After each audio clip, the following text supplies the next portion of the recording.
Good morning mga kawams! Dahil sinisipag tayo ngayon, maghuhugas ako nitong mga lagayan ko ng ayan.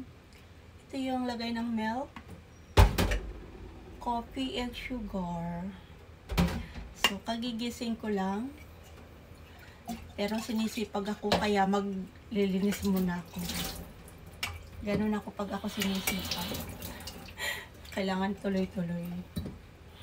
Kasi mamaya, iba na naman ang gagawin ko. Nagluluto ako ng red beans. Konti lang yan. Kasi mamaya pakakainin ko yung anak ko.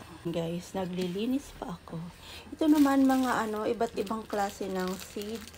Yung mga fruits, tapos sili. Papabagahi ko kasi ito guys. Kaya iniipon ko. So, ayan, dry na siya. Ito may orange. Tapos ito, ewan ko. Siguro yung to.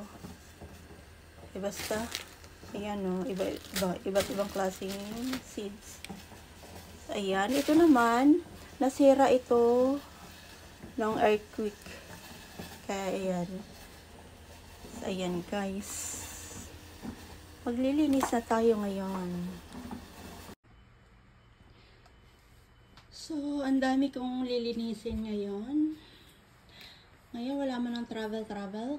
Kaya ito, focus muna sa loob ng bahay. Yung cortina, iwawashing ko muna yan. Tsaka yung mga pang-winter namin, itatago ko na dahil nga magsa-summer na dito sa Taiwan. So, ayun lang mga kawalms. Ito yung aking short video for today. Thank you for watching.